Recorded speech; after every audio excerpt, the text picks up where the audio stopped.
We've got some interesting media coverage of Devon Archer's testimony and what this all means for Joe Biden. Let's take a listen to how they are portraying the facts. So Goldman sort of explaining that Archer qualified the topics of discussion on these phone calls as niceties that Biden sometimes didn't even know who was on the other line with his son Hunter. And, sources in the room telling CNN now that Archer did not point the finger directly at any sort of a connection between Joe Biden and his son's foreign business dealings, and rather, said that Hunter Biden was selling the illusion of said access.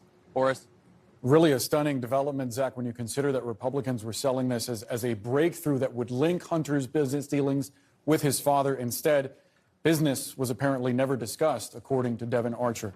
Zach Cohen, thanks so much for the reporting. Right, that's the takeaway. Right. Got it. Yeah. So we're either supposed to believe that the President of the United States is such a fool that he had no idea what was going on with these many phone calls with Hunter's business associates, or they're wildly, he lied and they are still wildly misrepresenting what really happened here. I mean, listen, have Republicans put their finger on Joe Biden directly financially benefiting from Hunter's business? No, they haven't. They have not gotten any, smoking gun evidence with regard to that.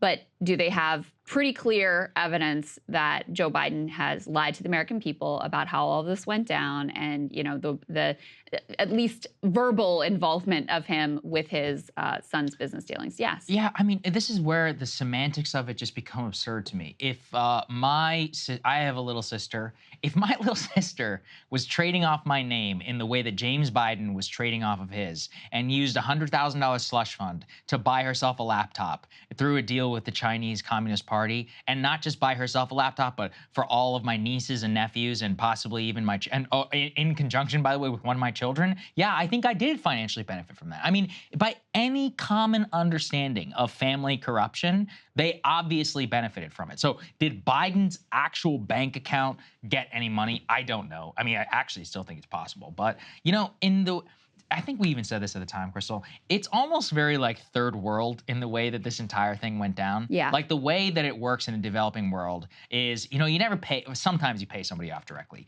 but usually it's you pay my uncle, you pay my cousin. The cousin will, facilitate. It's like in Narcos Mexico. Whenever the defense minister of Mexico, he's like, you don't deal with me, you deal with my nephew. The nephew is the one who is the bank transfer guy between the cartels and the government. I mean, with modern money laundering and FBI stings and all of that, even in the rest of the world, briefcases full of cash and all that stuff doesn't happen.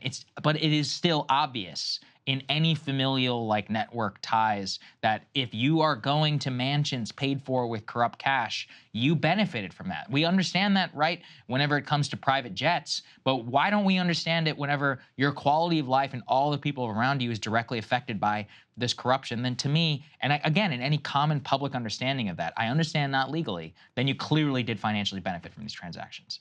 Republicans, they're doing this for political reasons. They clearly don't really care about corruption on its face. Sure. They don't say shit about Donald Trump. Right. All of that can be true, and it can also be true that the conduct here from the President of the United States is a problem. Right. And it's something that the mainstream press should be digging into rather than trying to give excuses and, spin this testimony yesterday, which was really bad for the president and did reveal lies that he's told the American people.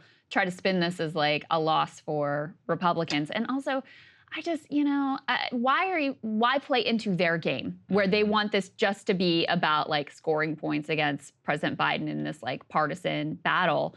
Why play their game? Why not just actually look at the facts when it pertains to Trump, when it pertains to Biden? I mean, that's certainly what we try to do here. Obviously, yeah. And, for all of the what ifs, you can search breaking points, Jared Kushner Saudi, if you're interested. Hey, listen, yesterday we were talking about Trump bilking his supporters for $65 million in legal fees. You are welcome to search Steve Mnuchin Trump Saudi, Jared Kushner Saudi, all of America First Policies Institute, billionaires. I was we could go into it forever. And that's the way that it should be. Hey guys, if you like that video, go to breakingpoints.com, become a premium subscriber, and help us build the best independent media organization on the planet. That's right. We're subscriber funded. We're building something new. We want to replace these failing mainstream media organizations. So again, to subscribe, it's breakingpoints.com.